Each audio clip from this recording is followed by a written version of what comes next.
All right, so they were just taking their helicopters to go get the Giants. And here you can see a picture of it. All right. The BFG had made thousands of journeys to and from Giant Country over the years, but he never in his life made one quite like this. With 9 huge helicopters roaring along just over his head, he'd never before traveled in broad daylight either. He hadn't dared to, but this was different. Now he was doing it for the Queen of England herself, and he was frightened of nobody.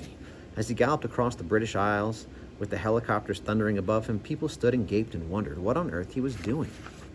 They had never seen the likes of it before, and they never would again. Every now and then, the pilots of the helicopters would catch a glimpse of a small girl wearing glasses crouching in the Giant's right ear and waving to them. They always waved back. The pilots marveled at the Giant's speed, at the way he leapt across wide rivers and over huge houses, but they hadn't seen anything yet. "Be careful to hang on tight," the BFG said. "We is going fast as a fizzle crump." The BFG changed into his famous top gear, and all at once he began to fly forward, as though there were springs in his legs and rockets in his toes.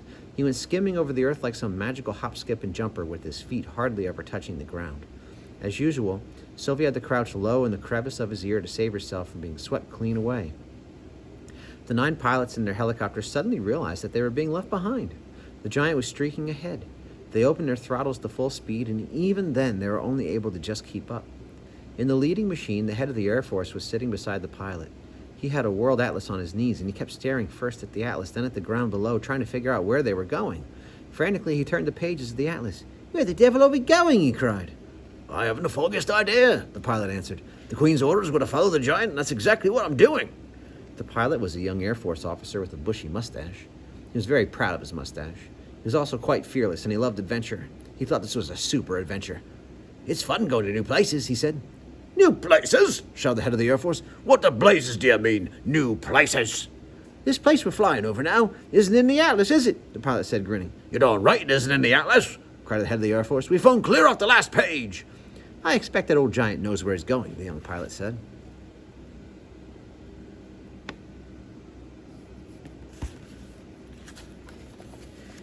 "He's leading us to disaster," cried the head of the Air Force. He was shaking with fear. In the seat behind him sat the head of the Army, who was even more terrified. "You don't mean to tell me you've gone right off the atlas," he cried, leaning forward to look. "That's exactly what I'm telling you," cried the Air Force man. "Look for yourself. Here's the very last map in the whole flaming atlas. We went off that an hour ago." He turned a page. As in all atlases, there were 2 completely blank pages at the very end. "So now we must be somewhere else," he said, putting a finger on one of the blank pages. "Where's here?" cried the head of the Army. The young pilot was still grinning broadly. He said to them, "That's why they always put 2 blank pages at the back of the atlas. They're for new countries. You're meant to fill them in yourself." The head of the Air Force glanced down at the ground below. "Just look at that godforsaken desert," he cried. "All the trees are dead, and the rocks are blue." "The Giant has stopped," the young pilot said. "He's waving us down." The pilots throttled back the engines, and all 9 helicopters landed safely on the great yellow wasteland. Then each of them lowered a ramp from its belly. 9 jeeps, 1 from each helicopter, were driven down the ramps. Each jeep contained 6 soldiers and a vast quantity of thick rope and heavy chains. "I don't see any Giants," the head of the Army said. "The Giant is just out of sight over there," the BFG told them. "But if he's taking those slosh-buckling, noisy belly poppers any closer, well, the Giants is waking up at once, and the pop goes the weasels." "So you want us to proceed by jeep?" the head of the Army said. "Yes," the BFG said, "but you must all be very, very hushy quiet. No roaring of motors, no shouting, no mucking about, no piggery-jokery." The BFG, with Sophie still in his ear, trotted forward, and the jeeps followed close behind. Suddenly, the most dreadful rumbling noise was heard by everyone. The head of the Army went pea-green in the face. "Those are guns," he cried. "There's a battle raging somewhere up ahead of us. Turn back, the lot of you. Let's get out of here." "Pig swiffle," the BFG said. "Those noises is not guns." "Of course they're guns," shouted the head of the Army. "I'm a military man, and I know a gun when I hear one. Turn back." "Those is just the 9 giants snortling in their sleep," the BFG said. "I is a giant myself, and I know a giant snortle when I is hearing one." "Are you quite sure?" the Army man said anxiously. "Positive," the BFG said. "Proceed cautiously," the Army man ordered. They all moved on. Then they saw them. Even at a distance, they were enough to scare the daylights out of the soldiers. When they got close and saw that the giants really looked like, they began to sweat with fear. 9 fearsome, ugly, half-naked, 50-foot-long brutes lay sprawled over the ground in various grotesque attitudes of sleep, and the sound of their snoring was indeed like gunfire in a battle. The BFG raised a hand. The jeeps all stopped. The soldiers got out.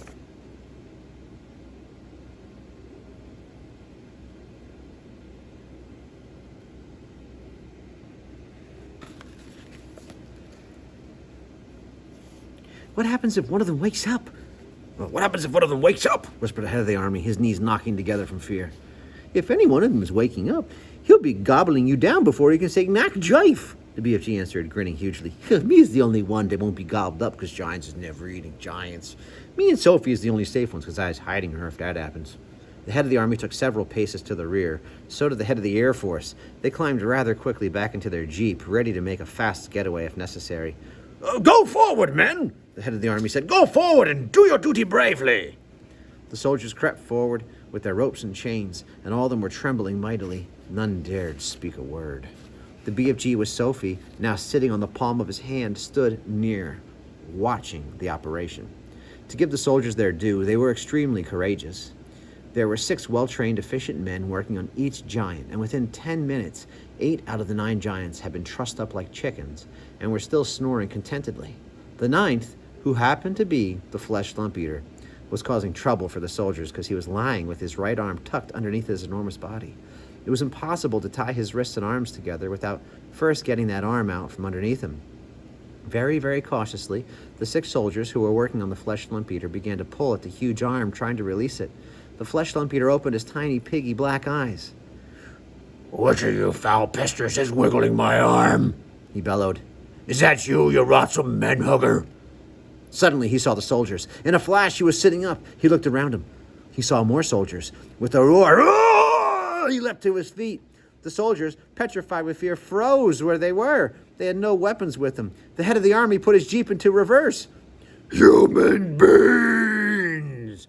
The flesh lump eater yelled. What is all you flush-bucking, rossum, half-baked beans doing in our country? He made a grab at a soldier, and he swept them up in his hand. I is having early suppers today, he shouted.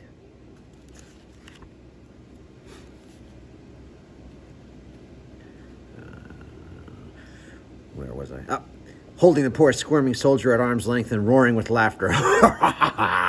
Sophie, standing on the palm of the BFG's hand, was watching horror-struck. Do something, she cried. Quick, before he eats him! Put that human being down, the BFG shouted. The flesh lump eater turned and stared at the BFG.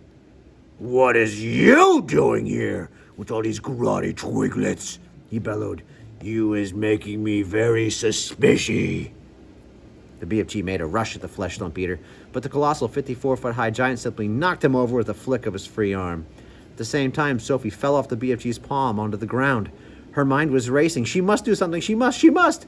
She remembered that sapphire pin the queen had pinned to her chest. Quickly, she undid it. I is guzzling you, nice and slow, the flesh lump eater was saying to the soldier in his hand. Then I's guzzling 10 or 20 more of you midgy little maggots down there. You's not getting away from me, 'cause I's galloping 50 times faster than you. Ha ha ha! Sophie ran up from behind the flesh lump eater. She was holding the brooch between her fingers. When she was right up close to the great, naked, hairy legs, she rammed the 3-inch-long pin of the brooch as hard as she could into the flesh lump eater's right ankle. It went deep into the flesh and stayed there.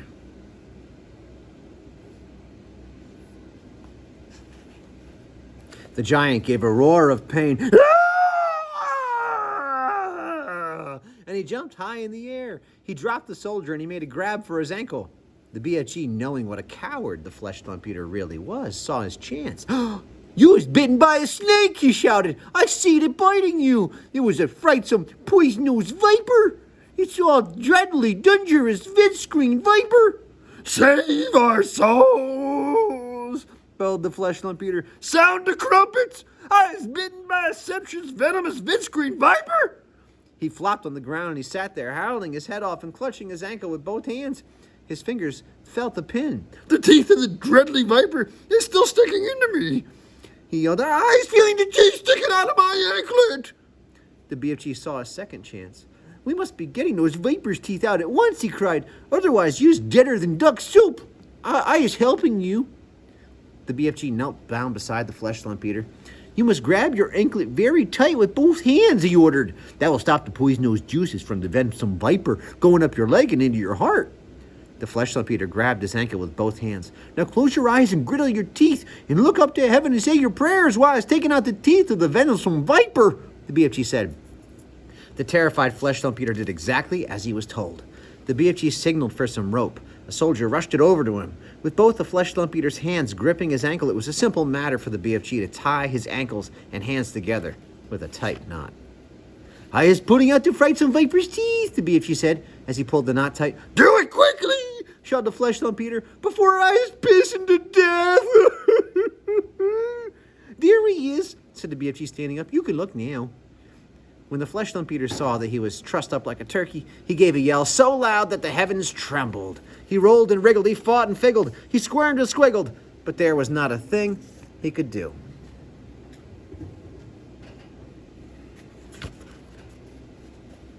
Well done, you, Sophie cried. Well done, you, said the BFG, smiling down at the little girl. You saving all of our lives. Will you please get that pin back for me, Sophie said. It belongs to the Queen. So the BFG pulled out the beautiful brooch right out of the flesh eater's ankle, and the flesh eater howled. The BFG wiped the pin and handed it back to Sophie. Curiously, not one of the other 8 snoring giants had woken up during the schmozzle. When you was only sleeping 1 or 2 hours a day, you was sleeping extra doubly deep, the BFG explained. The heads of the Army and the Air Force drove forward once again in their jeep. Her Majesty will be very pleased with me, the head of the Army said. I shall probably get a medal. What's the next move? Now you's all driving over to my cave to load up my bottles of dreams, the BFG said. We can't waste time on this rubbish, the Army General said. It's the Queen's order, Sophie said. She was now back in the BFG's hand. So the 9 jeeps drove across to the BFG's cave, and the great dream loading operation began. There were 50,000 jars all to be loaded up, more than 5,000 to each jeep, and it took over an hour to finish the job. While the soldiers were loading the dreams, the BFG and Sophie disappeared over the mountains on a mysterious errand. When they came back, the BFG had a sack the size of a small house slung over his shoulder. What's that you've got there? The head of the Army demanded to know. Curiosity's killing the rat, the BFG said, and he turned away from the silly man. When he was sure that all his precious dreams had been safely loaded up to the jeeps, the BFG said, now he's driving back to the belly poppers and picking up those frightsome giants. The jeeps drove back to the helicopters. The 50,000 dreams were carried carefully, jar by jar, onto the helicopters. The soldiers climbed back on board, but the BFG and Sophie stayed on the ground. Then they all returned to where the 9 giants were lying. It was a fine sight to see them, those great air machines hovering over the trussed-up giants. It was an even finer sight to see the giants being woken up by the terrific thundering of engines overhead. And the finest sight of all was to observe those 9 hideous brutes squirming and twisting about on the ground like a mass of mighty snakes as they tried to free themselves from their ropes and chains. I is flesh bungled! Roared the flesh eater. I is spit swiggled! Yelled the child chewer. I is swog swallowed! Yelled the bone cruncher. I is gross gruggled! Howled the man hugger. I is grumgle swiped! Shouted the meat tripper. I is flesh bungled! Screamed the mate masher. I is squish gruggled! Squawked the gizzard gulper. I is crowd swinkled! Yelled the blood bottler. I is mug muggered! Screeched the butcher boy. They are all up, trussed underneath the helicopters.